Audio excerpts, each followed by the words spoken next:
Okay, so basically, just going by some of the comments that were made on the thread, okay, where there was some feeling that possibly it might be perceived to be a bit confrontational, okay, in terms specifically of, in this instance, the mention of, you know, the legal scenario. Are we all there? I think we're all listening. So are we listening? We were muted. Okay. So what I did with there was on the first line of the thing, basically, was just to take out the mention of legal thing there. Okay. So I don't know if anyone wants to comment on that, or Ava, if you want to maybe give some feedback on that. So just tell me where you're referring to. Okay, so if you read the first sentence, So okay. this letter is written to you in good faith in the hope that we can mutually resolve matters which have resulted from causes beyond control of either yourself, etc., etc. That's what you're saying, right?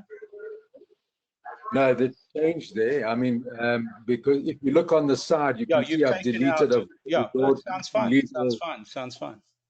Your changes sound fine. Sorry. Your changes are fine. They're good. Okay, so then if you go down, then you'll see the other changes that I've suggested. Okay, so basically, the next change, I've basically taken out all the mention of marketing levy because of the fact that we don't actually have that anyway. Okay, does no one have that?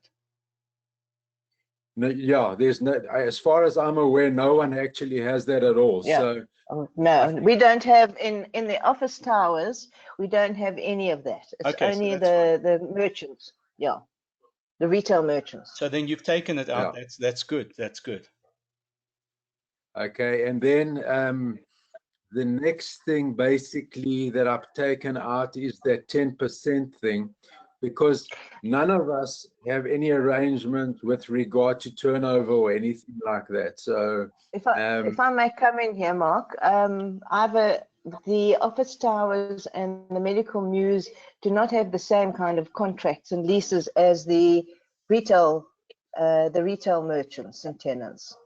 We don't have any of that. We don't pay a marketing levy either, and we don't have a turnover clause. Okay. Okay.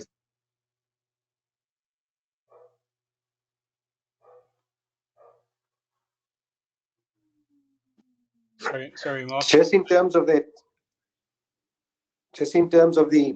turnover clause, in my particular practice, it's difficult to have a turnover clause because we deal with medical aid, and by the time we reconcile it, it takes 60 to 90 days. So we don't have that. It's not part of any of our thing anyway. So this doesn't refer at all to the turnover clause issue. So, but what it what it did do is it anchored the proposal on 10% of the current monthly rental that's being charged. Now you said that should be taken out. Okay. I'm not understanding something here clearly, because in the initial part of the thing, we're talking about basically paying the rents and the taxes and services and all that kind of stuff. And now we've got a 10% issue. No, Mark, there's a distinction. There are two parts of a lease. The first part of the lease is rates and taxes and all the other expenses. Yeah. Right. The second part of the lease is the rental. Okay. Now they're two separate parts.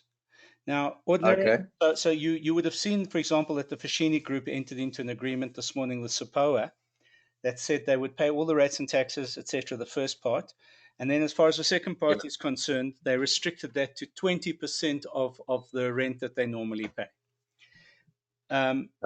Because you guys said yesterday that you didn't want to work on anything to do with turnover, and in fact, I've spoken to a number of doctors and dental groups as well that have said the same thing, then you're restricted to making a proposal to them on the basis of what they're saying you owe them in terms of rent.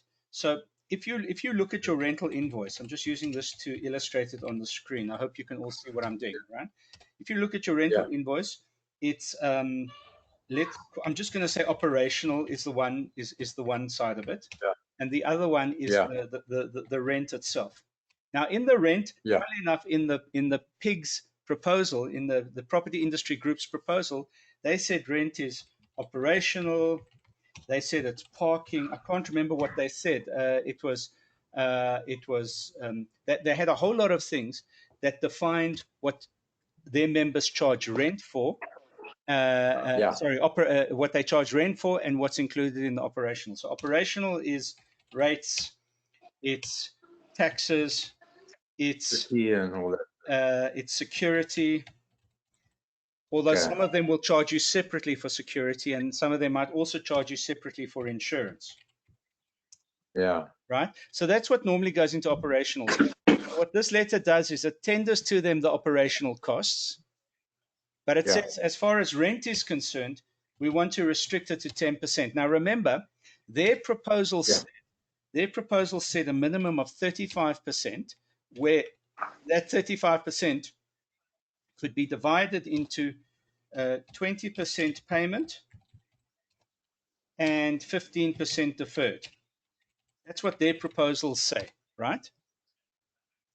The reality is that the large retail groups have told them, take a jump with the deferred element. We'll only pay you the 20% payment. Okay. What I'm suggesting to you is we say to them, because you are different, you're not a retail group.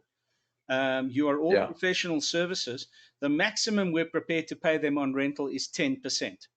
Now, I'll tell you why I say that's important. If let's say you get into a war with them, you say this, they say no, and what they propose, you say no to. So let's say for whatever reason, either individually or collectively, it does eventually get to court. Court's going to say, were you reasonable in your proposal to them? So that's why they're 10%. Because remember, you said you didn't want a turnover as opposed to any offer to them. So we had to go with some amount. So ordinarily, they would be looking for 35%. And the True Words Group have agreed to 20% with their association. I've put 10% down, and I think we can justify 10% on the basis that it's commercial, not retail. And it's professional services. Yeah. And more importantly, if they're going to talk, because they've been talking about storage, that's all storage is worth to you in terms of what that 100% lease agreement would be worth. So those three things together would constitute why we're making them an offer of 10%. Okay, can I ask a question here? Of course. Based on two things. Sure. Okay. One of the first communications that we got from them, okay, albeit from an intermediary in the process, okay, was that that they would expect basically the rates and services, etc., etc. Okay, that was all that it mentioned. Period. Okay. So there has been no talk of anything further. The second point is that I see this as at the moment as being a very kind of, well, you've written without prejudice, and I think that's I see it as an amicable negotiation at this point in time. So my question based on that is that if we ultimately send this letter to them, okay, and we leave that 10% out, and then they come back to us and say, you want to negotiate, or etc., would that not be a fair time to do that? Sure. Leaving it out at this point in time, with the thinking that we might well agree to that in the end, but not actually put it out there first of all. So Mark, you ask a very good question. Let me answer it this way. A legal advisor would turn around to them and could say to them the following. It could say to them, because this is so absolutely prejudicial to you, the landlord, because there is nothing being offered in terms of rental, let's just ignore the letter, or let's reject the letter, because if it is tested, it could be seen to be unreasonable. So that might be the advice of a Webber Wentzel or a whatever to them. Whereas if there's an amount in, it's pegged at that 10%. It's saying, if you want to negotiate, what do you think you can justify? So they might come back and say, well, the PIG standard is 35%. And our answer would be, but that's for companies doing more than 80 million. Our average is 5 million, even less. So as a result, there's no ways we can afford 10% with a lockdown. And so we'd negotiate. So it's 50-50. If you leave it out, it could be a sign to them to come back and say, we want something. Or it could be a sign to them to say, don't respond, reject it, because it's an unreasonable offer in the first place. So I'm just concerned about that. You could reduce 10% to 5%, for example. Hi there. Yes. Could I just come? It's Karen speaking. Hello, Karen. I just feel I hear what you're saying, and I agree with what you're saying about the legal companies that will come with that offer. But I haven't seen anything like Mark mentioned. We haven't had any other feedback from them apart from the saying at least the services or the utilities. So I just feel we haven't actually gone to the step where they can actually say that we were unfair with no offer, because we haven't actually, we're waiting for them to feedback to us after our last letter saying that we would like to open negotiations. So I don't think at this point they can actually say that we're unfair, because we approached them for negotiations, and to just put out point blankly now the 10%, where they only mentioned the utilities, I don't really think they have. I hear what you say, Karen, that the legal company can say. I actually think you raise a perfect point, and let me make this point. If they have opened the door with I'm just making a note to remind myself, with a reference to only utility payments, right? You're saying they wrote to you and said only pay utilities, okay? Kind of at least the expectation was at least. So what we can do is we'll take out the 10%, and we can actually say to them, in terms of your communication dated X, we are therefore not tendering any rental payments to you, but only the utilities. I wasn't aware, and I'm sorry I missed that point. I wasn't aware that they'd actually said to you, just pay the rates and taxes. You don't have to pay anything else. Yeah. Can John come in? What we need to do is we need to send Ava that communication. Yeah, I tried to, but I didn't get his email. We did send it to him. No, to Ava. Yes, Yeah. I'm sure it was. He did give his email. All right, it's fine. Did Okay, you so by any chance? Communication, they can see it. I just worry we don't have an offer. We have not received an offer from the letting agents and the landlord. So that, with all due respect, is this letter not sort of the third step we should be taking? We haven't even received an offer. I think they'll be very, very reluctant. So, John, let me answer your question this way. Okay. So if they're playing a strategic game, their strategic game will be they'll give you something in writing. They'll give you either give you a letter of demand, please pay your rent by X date, or they will give you something in writing at the very last moment so that there's no space or time to negotiate. Whereas what we would be saying is to avoid getting into a situation where we've got no space to negotiate. With all due respect, Ivor, they haven't. If they come back to us and say, okay, no rent payable for April and May, what are we going to do then? We actually have not received an offer. Okay, so I agree with John. This was my concern last night reading this thing. I almost felt I was very late, so I didn't comment. I was feeling that we're almost jumping the gun of where we are at the moment. Is that I think this is an amazing letter, and I think it is good to have that point of view so strongly put. But it felt to me that this is almost, like John said, a third step. We are still waiting for that response to our letter. We haven't actually, and I think the reason for that is, in the bigger scale of things, we are a small group of people in comparison with the big tenants that they are struggling with at the moment. So I think, I don't know, I can't think on their behalf, but for how I would see it is that we're not their priority at the moment. So that's maybe why we haven't had response. And also they don't want to set a precedent with us. Exactly.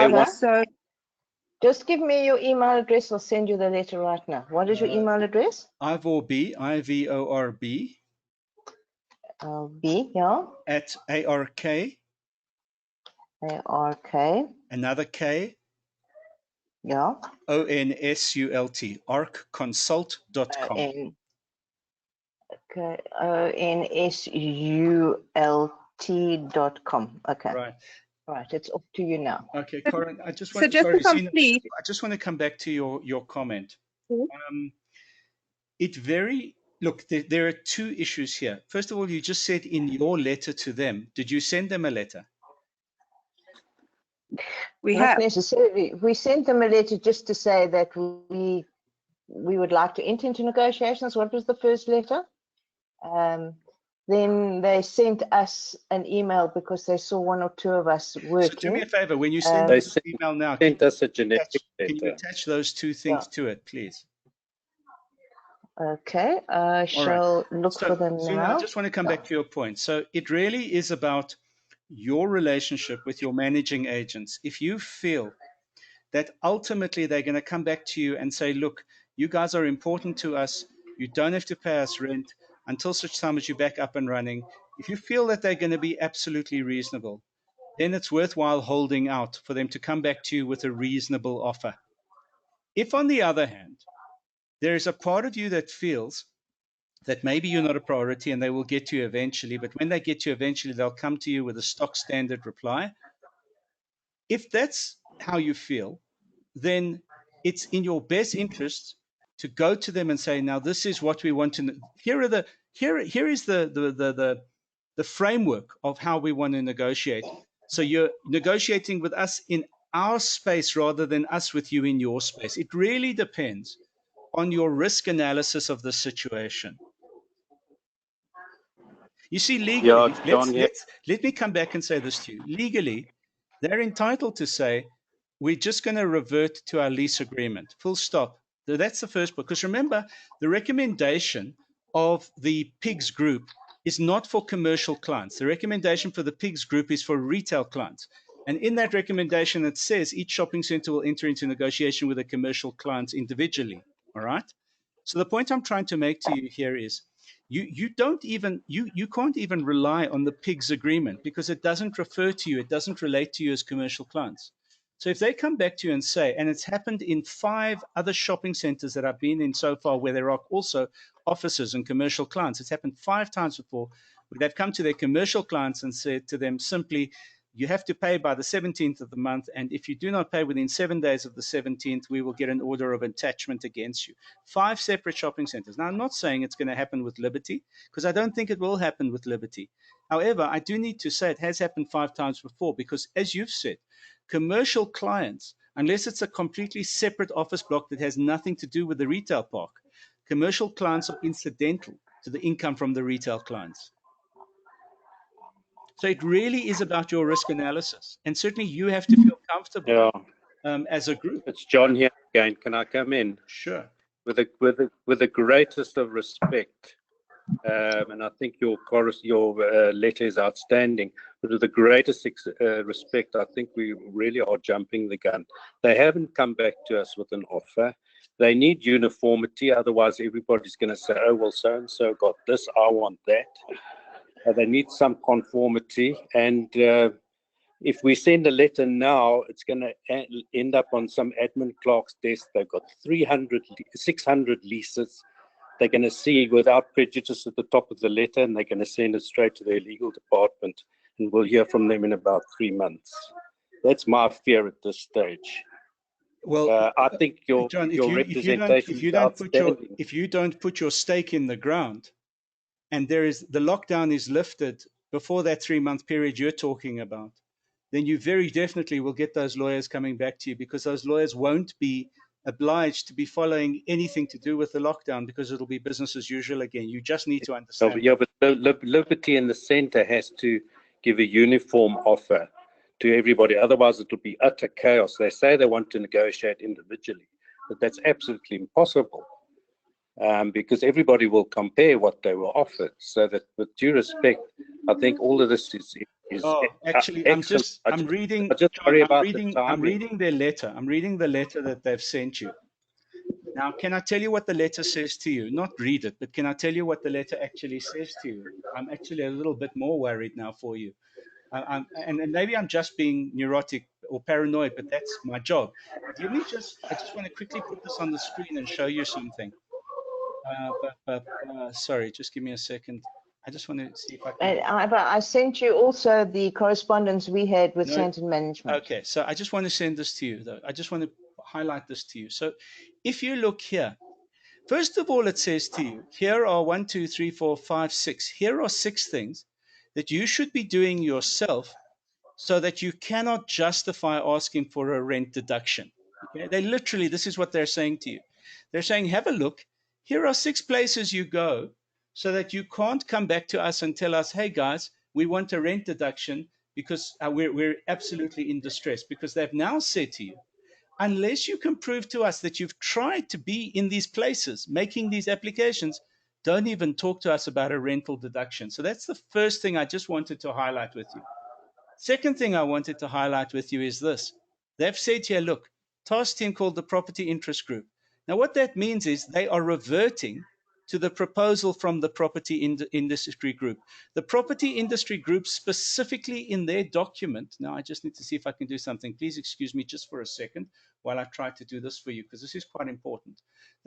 I haven't seen this letter. Has anybody else seen this letter? Yes, we got it. This is what we discussed last week. We got the letter from them. It said that services should be payable in the interim. We got nothing about pigs or other landlord representatives. So, John, this is the pigs agreement. Was presented last week. This is the pigs agreement. Right? What pigs agreement? I've received nothing like that whatsoever. This year. Has anybody else received it? Albert, can I just come in here a moment? Yes, of course. That letter that you showed on the screen, the first one. Yes. Okay. I think we need to look at this in perspective. Was a letter that was sent broadly to everyone in the whole mall. Fair enough. Okay. And I don't believe it is essentially aimed at the medical muse. I think it was a blanket letter basically sent to the whole mall. Yes, and I agree with that. One of the reasons why I'm saying that, okay, is that the other correspondence which we had directly basically is not in the same vein as that letter. All right. So where's the other actually, I agree with you. So there's 2 things that I sent. The first was the initial correspondence that we sent to the center manager, Anna Marie. Okay, we sent the first letter. She took umbrage like crazy and sent us back a rather rude letter and told us that we're colluding. Okay. Then we sent her another letter. And that's exactly what that. Yes. So they've said they are colluding. Exactly. So what I'm saying is just to put it into context, in terms of the block release, that's exactly what the block release is allowing to do. It's allowing for collusion. But okay, so this is your conversation with her. Agree. So you're saying, dear Zena, please could assist in confirming with tenants have been training at Medical Muse during the lockdown. Please don't do that for them. All right. I think you should go to the bottom. Go to the bottom because that was something else. Go right to the bottom with the first letter we sent to her. All right, so that was this dear Anna Marie. Dear Anna Marie. Dear Anna Marie, please see the attached letter to you from tenants in Medical Muse. Come to our attention at the incorrect address, etc. Listening to the news out there, we need to talk, etc. All right, and then she sent you something. Okay. Hi all, thank you for the. I met with Dr. Griffith and Dr. Kasim today purely because I was on site, etc. Griffith wanted to know. Okay, I will repeat what I discussed with Dr. Griffith and Kasim. Firstly, we were advised some time ago that doctors were meeting on site and we suspected some form of communication from you. For doctors in Medical Muse to collectively gang up against center management, oh, come on, guys. I don't even know what you want me to say. Let me put you into there. No, no, Hang on a sec, I'm not. We had a I'm not meeting. agreeing with her. Sorry, let me just say this to you. I'm not agreeing with what she's saying. I'm saying Yes. to you, the very fact that she could be saying this to you at a time after the block release Yes. means she's being disingenuous. All right, she's trying to bully you here. No, wait. I need to That put was something before. into perspective with you. It was we were just sort of before that other letter came out. We had a meeting, and then some of us stopped, and in the passage, we had a meeting, and a few of us were talking, and they saw us on the security. And suddenly, within about 5 minutes, one of the security guards came to see what it was. The next day, we got this letter that we were ganging up. So she wanted to know what we were all up to. So that was what precipitated this letter. This is before anything started, okay?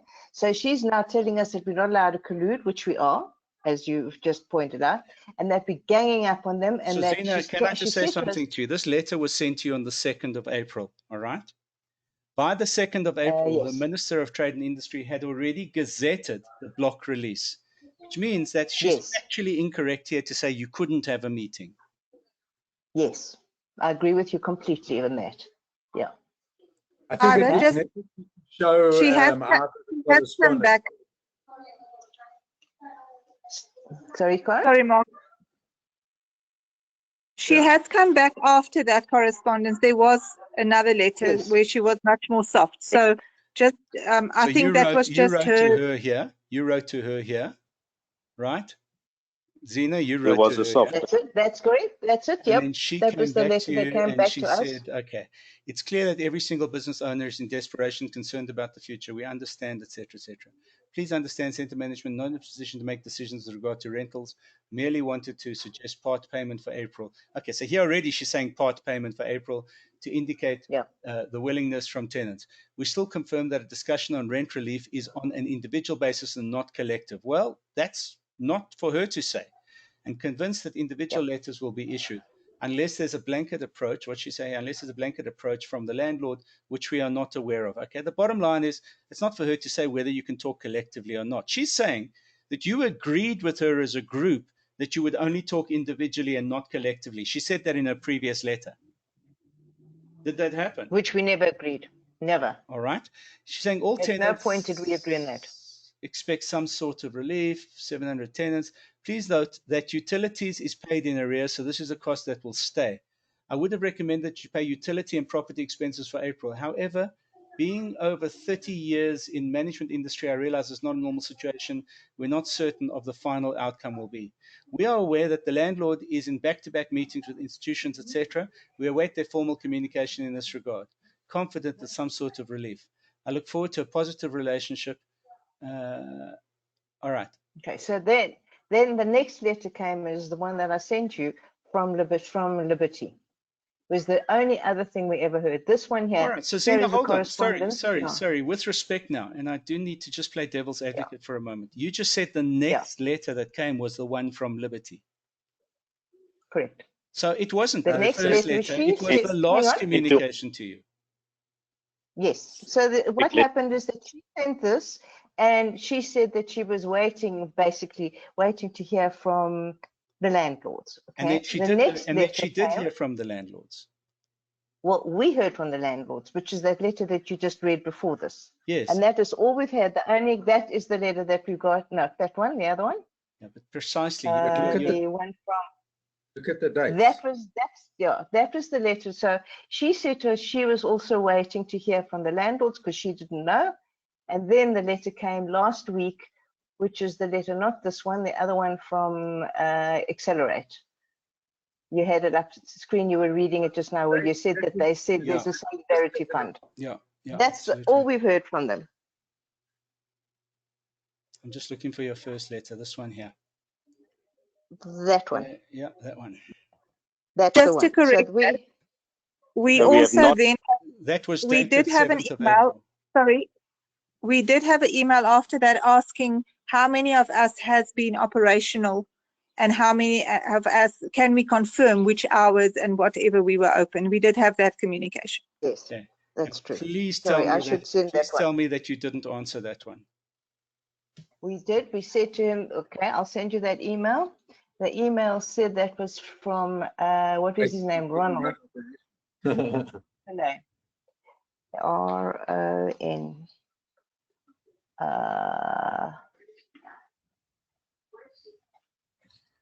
Sorry, I'm trying to find it. Here we go. So this is the one here. I'm going to send it to you all. So we're all on the same page.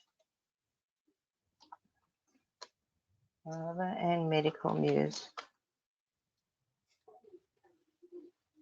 Okay, so they sent us a one. I think what they noticed is that John had come in and I had come in to give somebody a pair of specs. So we got a one-liner to say, please confirm who is working. And then this is the letter that we sent back to them. And that was the last communication because this Ronald Pillay has taken over the administration of the medical news. All right, guys, I don't know if you're following what I'm saying here, but you're actually showing something that's very, very important, unfortunately. And that is that what you're showing is that the last communication from your property owner, was very, very specifically that letter that they sent you, which referred to pigs. That was their communication. And that was after center management had started engaging with you. Correct. So, but I'm the not other certain communication what you're still expecting. So well, that's exactly why Mark said maybe we need to wait to see what. Has anybody in the center got an offer? Anybody? Retail stores, any of the offices, has anybody got an offer from the landlord? I think the answer is no. Everybody is waiting. No. So basically, what the letter that came from the landlord essentially told us that they are negotiating. Isn't that right? No, this letter doesn't say they're negotiating. This letter says we're reverting to the pigs agreement. All right, and basically, the pigs agreement suggests what the bare minimums should be of their proposal to you for companies that are doing 80 million rand or more. What the pigs agreement also says specifically is that as far as commercial clients are concerned, the pigs agreement is not going to deal with commercial tenants, but that the landlord should deal with commercial tenants on a one-to-one basis. So where Mark is right is that they've not got round to talking to their commercial clients with a liberty proposal. Yes. Now, the point is, and Mark and John are both right, ordinarily, there's no harm in waiting for a commercial proposal. But any engagement on, and it is a but, I do have to say there's a but here. The but is, the moment you get a commercial proposal from them, you are negotiating about their commercial proposal rather than about your commercial proposal. And the point I'm trying to make is it's a risk. So you take a managed risk. And my managed risk is this. Are they going to have the morality and integrity to act in my best interest? Because if it's a commercial proposal that says, pay us 80% of the rent, we'll give you a 20% holiday, what are you negotiating 80% down to? Because if you offer 10%, they go to court and say, we asked for 80% for the following reasons. They came back and told us 10%. It's preposterous to bring it down by 70 or 60%. The court's going to agree with them. Whereas if you go in with a 10% proposal and they then come back with an 80% proposal, it's the initiative is on them to have to explain why they were so dismissive of your proposal. So it's about negotiating tactics. You know, I'm not a dentist or a doctor, but my doctorate is specifically in this area, which is negotiation. And so I'm saying to you, it really is about the risk that you're analyzing, you're prepared to take here. Now, I think one of the things, frankly, and I mean, I know Melville well, and I know many of the guys in the group, but I think, quite frankly, you guys are doctors, you're dentists, you have an oath that you're actually kept, whether you're an optometrist or you're a medical practitioner. I think to a very large extent, they are not expecting from commercial clients the kind of uproar they're expecting from their retail clients. They're expecting you to say what you're saying. And I understand why you're saying what you're saying. It's a risk you have to take. I cannot advise you one way or the other. I'm very happy for us to be reactive, wait for a proposal from them, and then we react to their proposal.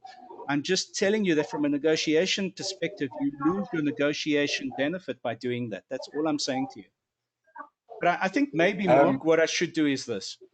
I think that maybe what I should do, if I exit from this conversation and you have your own conversation as a group of tenants, and then you come back to me and simply tell me which way you want to go, because either way is fine. If we have to be reactive, it just means we have to be more aggressive in our reaction than we would be up front, which is fine.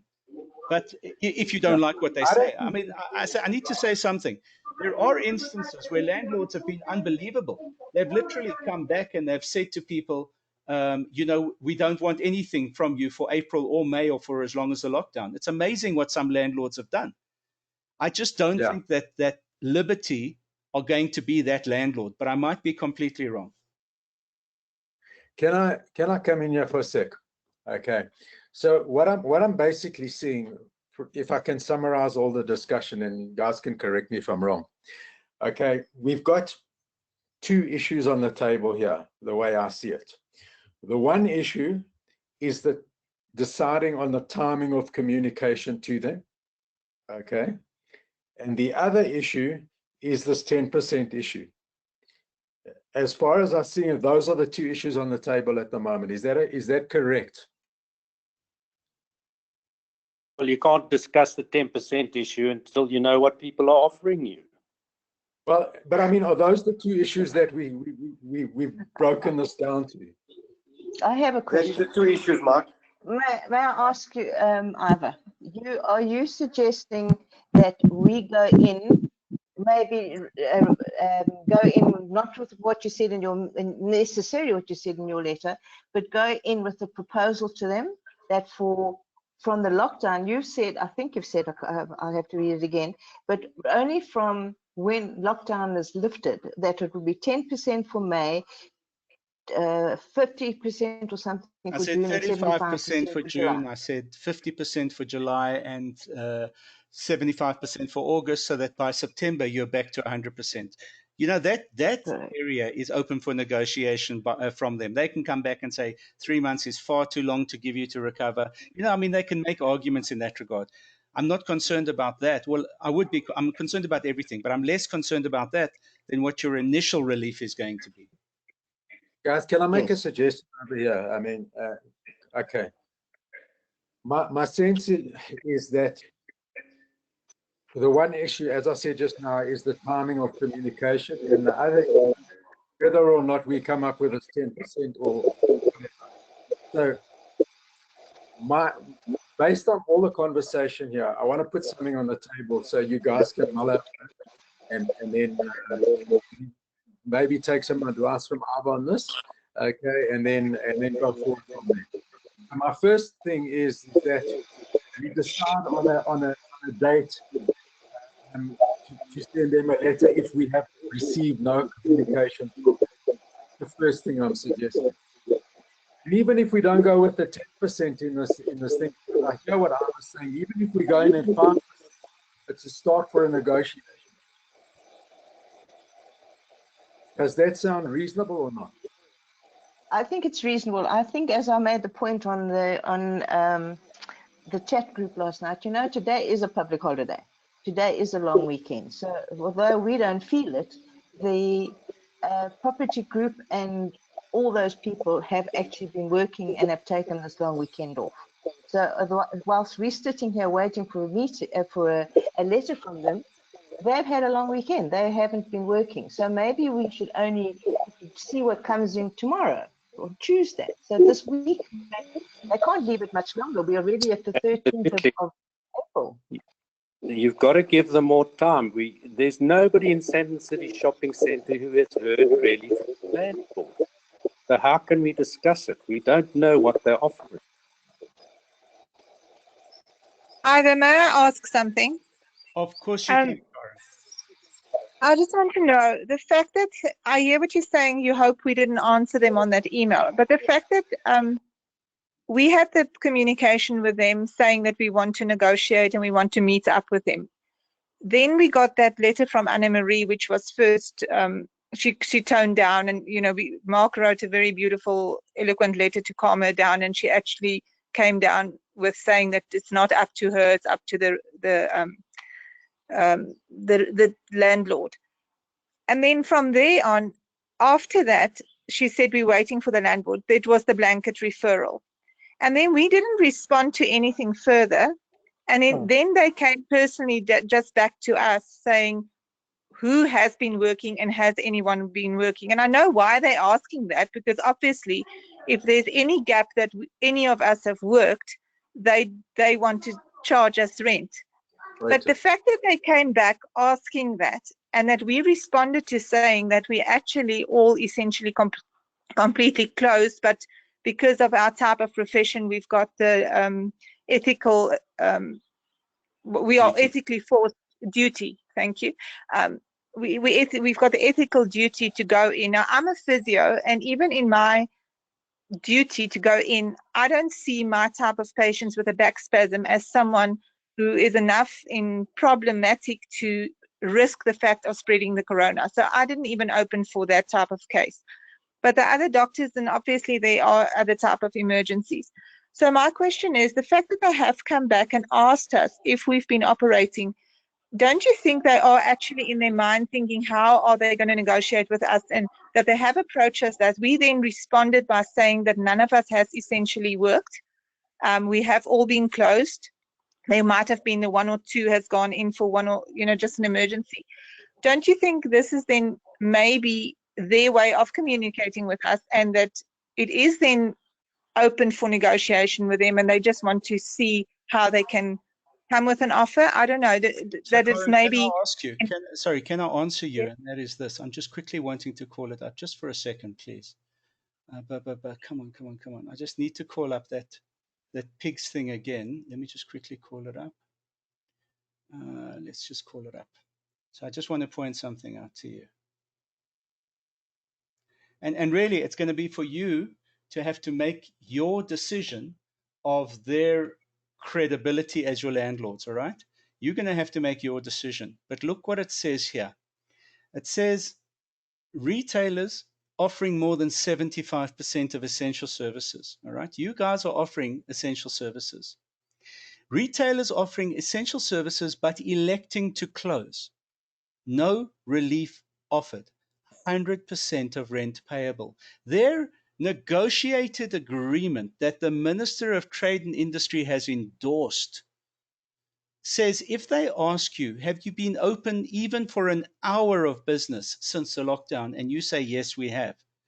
Their association that they belong to, which is now a confederation of 3 associations, where they've come to an agreement that the minister has endorsed, makes allowance for them to say, if you've been trading for 1 hour, in terms of the negotiated agreement, it's not our agreement, it's what they're trying to force on you as agreement, says no relief offered, 100% of rent payable. But there's a problem with that. It's not totally true, that, because if you look in the first block, it says retail. You're referring to the part that says retailers offering essential services but electing to close. Yes. We are not electing to close. We are mandated and regulated to close. And there's a big difference between those two. No, hold on. Yes, we close. No, hold on. If you are in an industry which is not classified as essential services, all right? So Mark, what is your business? I'm an orthodontist. Okay, but well, you are classified as essential services. No. Hold on a second. Can I come in there? I'm a physio, and in blanket, it is referred to us as essential services. However, our body said to us that essential service physios are the ones in the hospitals. The ones in the outpatient rooms, which is not it doesn't count as an essential service, because we are more at risk. Corinne, can I answer you? And you're completely correct. And in fact, there have been the Chiropractors Association themselves sent a letter out to all of their members saying exactly what you've just said. So you're completely correct. Exactly. You're completely correct. However, remember, you weren't in my discussion this morning, but essentially it is for your landlords to negotiate with you out of your essential service categories.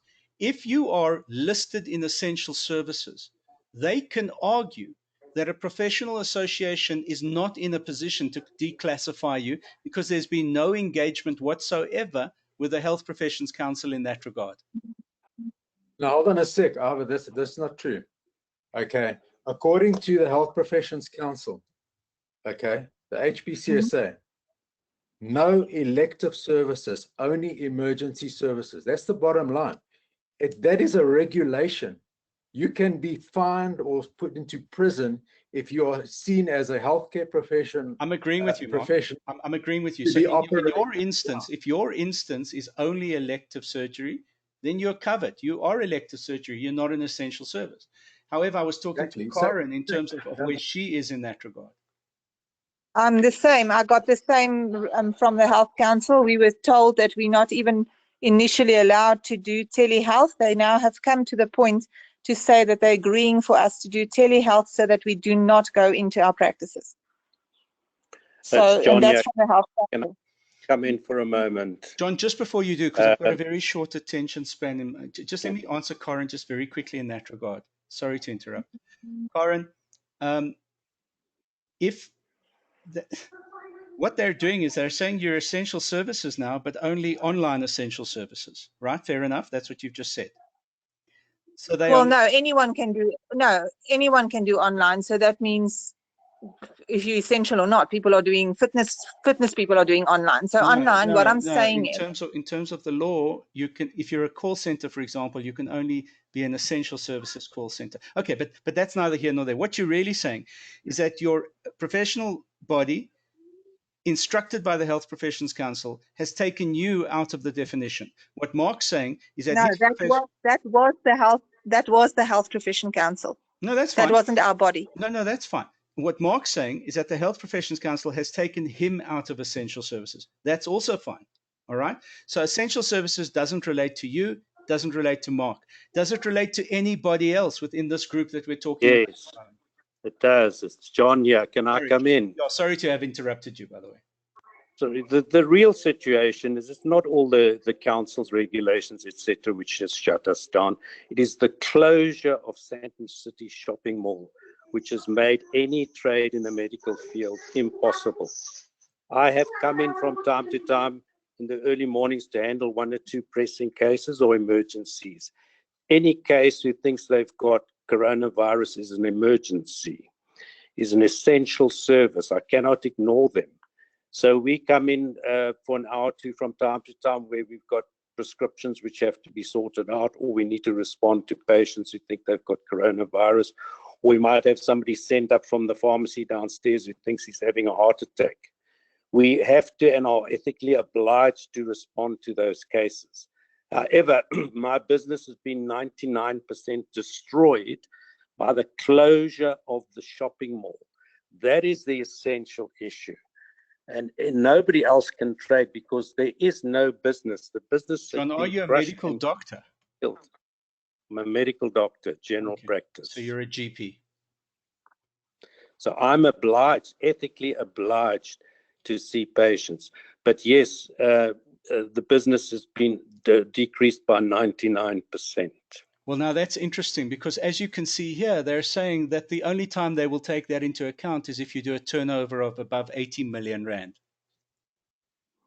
Well, I'm a little short on that, yeah. But you understand, that's what they're saying. So in the agreement they're referring to... And so am I. Okay, but guys, what I'm trying to say seriously, in the agreement they're referring to you, it's there in black and white.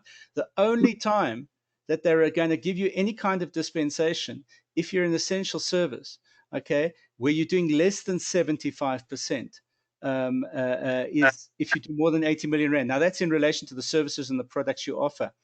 If you're a retailer offering essential services, but you elect to close, no relief, 100% of rent payable. So, John, in your instance, we might have to see how many real essential services. In other words, I'm saying guys who there's no dispensation away from essential services. We have to see, Mark, in your area, how many guys are in that situation and almost make a secondary, a separate argument to the to Liberty about them and about how impossible it is for them to trade even though they're classified as essential services. Look, I think there's two issues here. The one issue that John's talking about is that he's unable to, because for the reason that he stated. But even for the rest of us, the dentists, myself, and John included in this, he's not carrying out elective procedures. He's referring to procedures that are in the role of urgent or emergency or whatever. So they all fall into a similar category.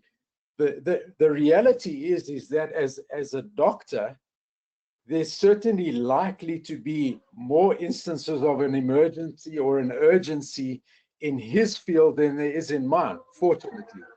But the bottom line is it doesn't change anything. They're still turning around to him and saying, no elective procedures. And they're also saying to him, you know what, the normal person that comes to you with a cold or flu or something like that, I mean, I'm not talking about corona, but the run-of-the-mill stuff, you're not supposed to be doing that right now. Yeah, I understand completely what you're saying. We would need to make a completely different kind of an argument on their behalf. Well, that we can do if they come back to me and tell me I've got to pay full rental. Sure, then one can dispute that. You're still not there for run-of-the-mill stuff. You're there if you have to be there. Yeah, either there is no run-of-the-mill stuff because the closure of the shopping mall makes run-of-the-mill stuff impossible. That's a separate thing, though. But here we're talking about regulation in terms of HPCSA, in terms of government, as opposed to not being able to operate for Sandton City reasons. Those are two different things, and we need to separate those issues. Well, you can argue that all GP work is essential because, you know, can I say, don't worry about your pain, come back to me after the shutdown and we'll look at your pain then. So funny what you've just said, John. I spoke to a group of dentists. What's urgent and what isn't. If we were on William Nicol operating from a house, we could all have got on with our usual work without any problem whatsoever, but we're not doing that. We're in a shopping center which is compelled to close. So therefore our business is shut down by forces beyond our control. But would you still be seeing run-of-the-mill stuff if you were just working in William Nicol? No run-of-the-mill stuff. If somebody's got a chest pain or something, all GP work is not run. They come and see because it's urgent. They don't come and see because they felt like it. John, I agree with John. I think you're arguing their case for them, and I have a problem with it. I'm just being honest about the situation. I'm closed down because the shopping mall is closed down. Otherwise, I could have done lots of business. But you're also mandated to not do elective stuff. We don't do elective. I don't do elective treatment of somebody's headache. But would you not classify some of the stuff you do basically as essential at this time and non-essential at this point in time? No, non-essential would be, say, insurance, medicals, or stuff like that. That would be elective. But otherwise, in general practice, there's no elective things. Completely different to dentistry. You can't compare the two. I hear you. But I mean, there still must. Dr. Hoosen also opened briefly at the beginning, and if I remember, the WhatsApp said that it was just not viable. There is no work. The shutdown of the mall has killed any work. Okay, so where does this leave us now? Guys, let me give you my advice, and then you make a decision. My advice is the following. First of all, I think there's a little bit more PT necessary, Zina, from yourself and from Mark, basically to determine who are truly elective and who are not elective within the medical component or the commercial clients of Sandton. That's the first thing, because we would need to have a separate discussion, separate webinar for those guys who are truly elective to determine what their approach or strategy needs to be. So that's the first thing. Second thing is, my recommendation to you is that we proactively agree on a proposal to put to them, and we put the proposal to them before they come back to you with a proposal. That's simply my recommendation to you. The alternative is to wait for them to come to you, in which case we would react to their proposal, which is fine. It just doesn't give you the same negotiating edge. As far as the third component is concerned, which is what you said, Mark, which is about the 10% story, there it's, again, a very simple thing. You either go to them with a proposal of 10% or you say no rent to be paid based on what you sent us initially, which was telling us just at this stage to pay rates and taxes. The least you then do is you take out the 10%, in which case they would come back to you and say, no, we want 35% in terms of the PIGS agreement. Or they come back to you and say, no, look, we're happy with 20%, whatever, and show reasonableness. It's a 50-50. There's no inordinate risk either way there. It's easier putting something like 10% in because it shows good faith in terms of what you're offering them, so that they can't say you're not, because they'll always come back and say, but at least it's storage space, so you have to pass for storage space. That's what the 10% is for. They might say, well, it's for the CCTV cameras. That's what the 10% is for. So all I'm trying to say is you've made the allocation of something that you could then pin a lot of their argument on. If you don't, then you simply have to make the argument later down the stage. My recommendation is rather reduce the 10% to 5%, but put it in as a place to start, than have nothing in the agreement whatsoever. However, you can go either way. So you have to make a decision. Your decision is, are we reactive or are we proactive?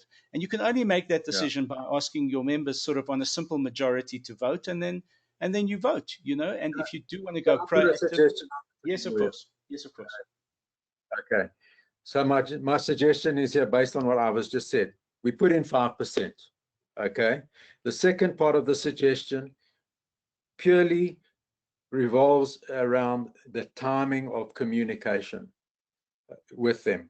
That's the second part of it. So my sense is, I hear what I was saying here, because I think that there's a chance we can shoot ourselves in the foot. And I don't think that if we put in 5%, that we're putting in an unreasonable deal there, okay, from any of us there. The question is when the communication goes to them. So my suggestion would possibly be, we can wait, see if anything is forthcoming tomorrow, and if nothing is forthcoming tomorrow, then decide on either Wednesday or Thursday to basically send them the letter based on the 5%. That's my suggestion that I'm putting on the table. I'm going to agree with Mark in what he said. It's perfectly fine.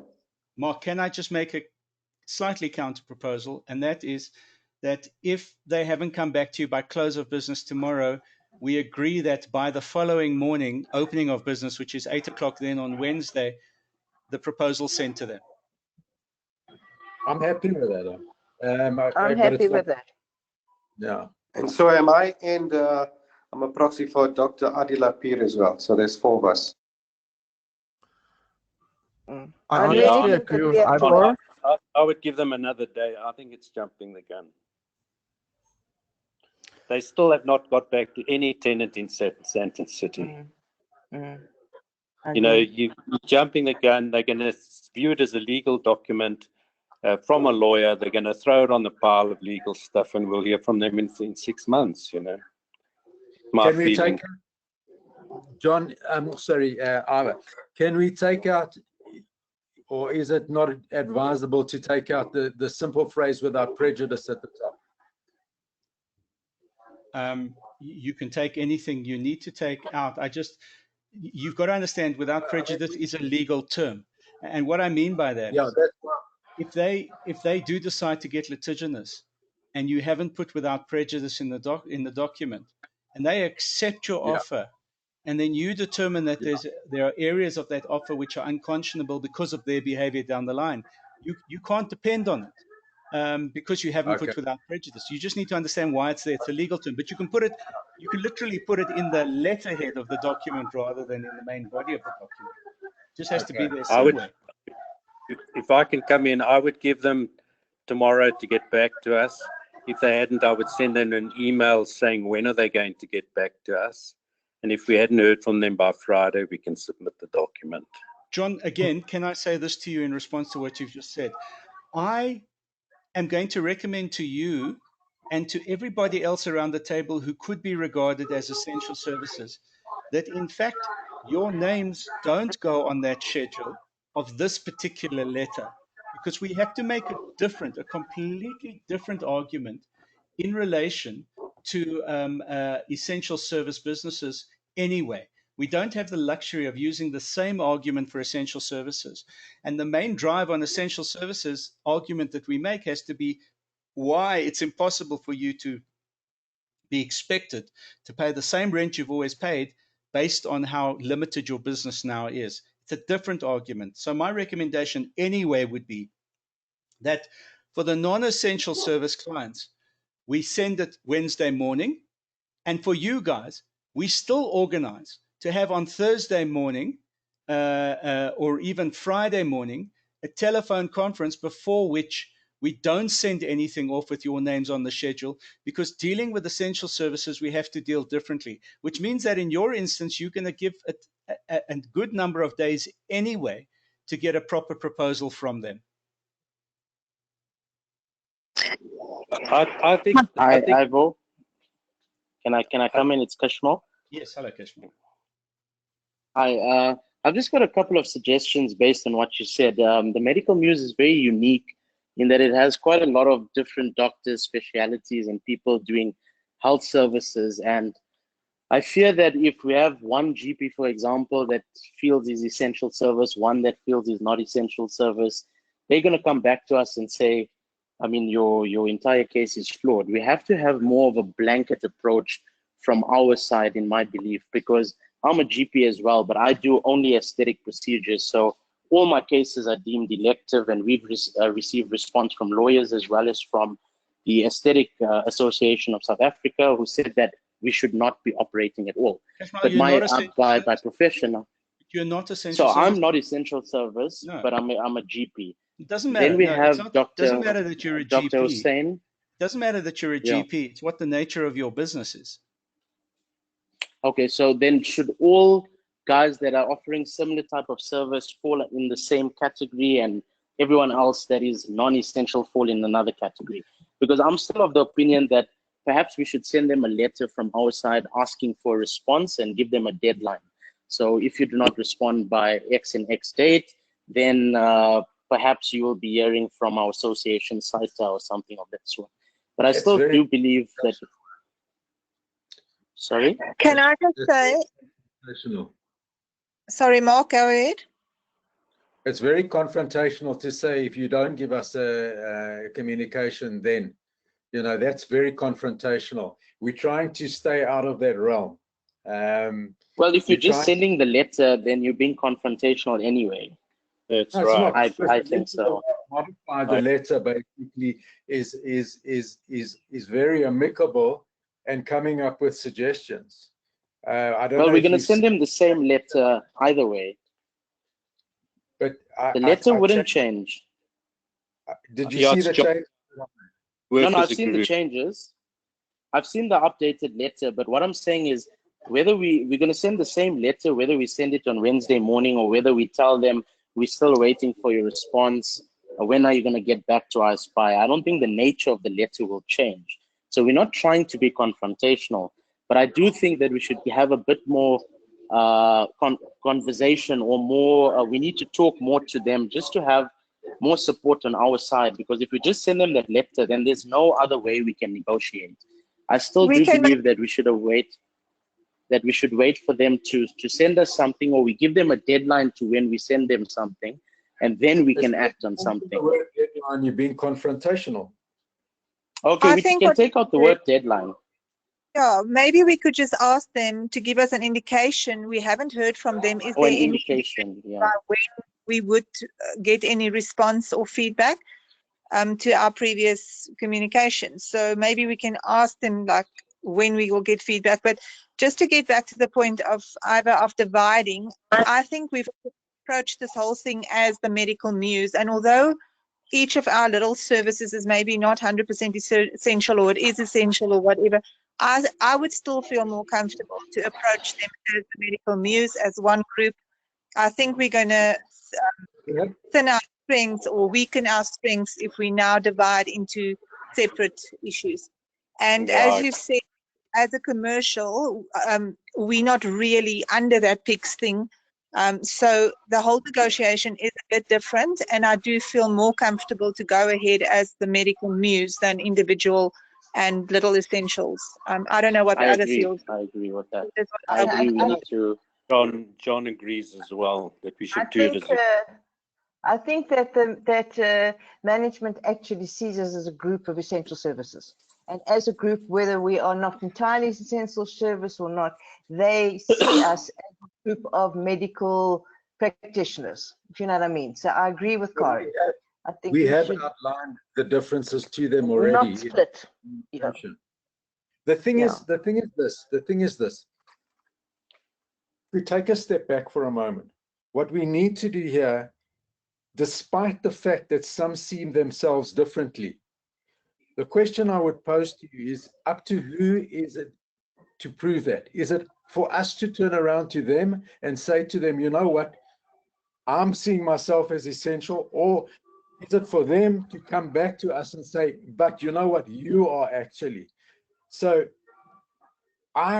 the way I'm saying it is that I agree with Ava and what he said just now. It's up for them. It's up to them to come back to us afterwards and say, you know what, but we view you differently, or et cetera, et cetera. Not for us to present that argument. They'll tell you that when they come back to you with an offer. They'll say, yeah, you're an essential service, so I'm not prepared to pay anything. Or yes, we're giving you 100% of your rent back. They will deal with that when they come back with an offer, which hopefully isn't far off. I still think we need to decide on a time when we're going to send the communication. And my thinking is that I'm in agreement with Ava's last suggestion about, as he said it. I mean, you guys heard it. And that was? That we separate or that we wait? That we send the first communication on Wednesday. The only other thing you can do is write a very, very plain thing to them, basically saying, in the light of previous communication, we haven't heard anything from you yet. Is there any communication forthcoming or anything? That's what we must do. Just a question of when are we going to hear from you people? But hang on, yeah, let's not forget that nobody is at work today. So if this letter gets sent to us today, we might get a letter from Liberty tomorrow.